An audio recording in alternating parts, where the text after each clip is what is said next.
श्री सत्यनारायण व्रत कथा पहला अध्याय।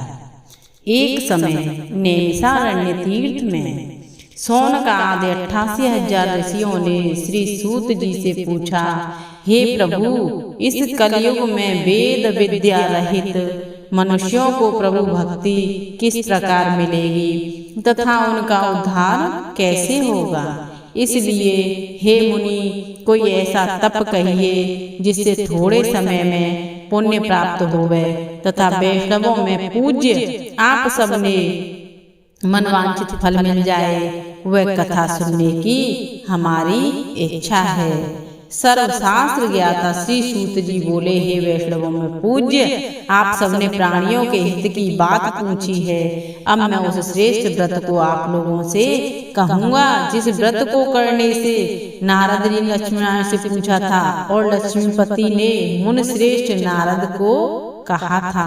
सो ध्यान से सुनो। एक समय योगी राज नारद जी दूसरों के हित की इच्छा से अनेक लोकों में घूमते हुए मृत्यु लोक में आ पहुँचे। यहाँ अनेक योनियों में जन्मे हुए प्राय सभी मनुष्यों को अपने कर्मों द्वारा अनेकों दुखों से पीड़ित देखकर सोचा कि किस यत्न के करने से निश्चय ही प्राणियों के दुखों का नाश हो सकेगा।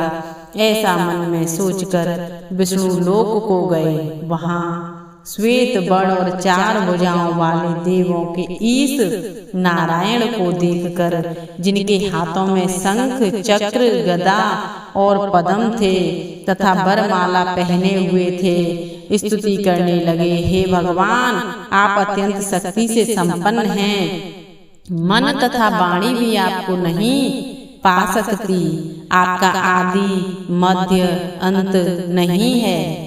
निर्गुण स्वरूप सृष्टि के आदिभूत व भक्तों को दुखों को नष्ट करने वाले हो, आपको नमस्कार है। नारद जी इस प्रकार की स्तुति सुनकर विष्णु भगवान बोले, हे मुनिश्रेष्ठ, आपके मन में क्या है? आपका किस काम के लिए आगमन हुआ है? निसंकोच कहो। तब नारद मुनि बोले, मृत्यु लोक में सब मनुष्य जो अनेक योनियों में पैदा हुए हैं, अपने अपने कर्मों के द्वारा अनेक प्रकार के दुखों से दुखी हो रहे हैं। हे नाथ, मुझ पर दया रखते हो तो बतलाइए कि उन मनुष्यों के सब दुख थोड़े से ही प्रयत्न से कैसे दूर हो सकते हैं। श्री भगवान जी बोले, हे नारद, मनुष्यों की भलाई के लिए तुमने बहुत अच्छी बात पूछी है। जिस काम के करने से मनुष्य मोह से छूट जाता है वह मैं कहता हूँ। सुनो, बहुत पुण्य देने वाला स्वर्ग तथा मृत्यु लोक दोनों में दुर्लभ एक उत्तम व्रत है। दुर्लभ एक उत्तम व्रत है। आज मैं प्रेम बस होकर तुमसे कहता हूँ। सत्यनारायण का यह व्रत अच्छी तरह विधि पूर्वक करके मनुष्य आयु पर्यंत यहाँ सुख भोग कर मरने पर मोक्ष को प्राप्त होता है। श्री भगवान के वचन सुनकर नारद मुनि बोले कि उस व्रत का फल क्या है, क्या विधान है और किसने यह व्रत किया और किस दिन यह व्रत करना चाहिए, विस्तार से कहिए। भगवान बोले, दुख शोक आदि को दूर करने वाला, धन धान्य को बढ़ाने वाला, सौभाग्य तथा संतान को देने वाला, यह व्रत सब स्थानों पर विजयी करने वाला है। भक्ति संतान को देने वाला यह व्रत सब स्थानों पर विजयी करने वाला है।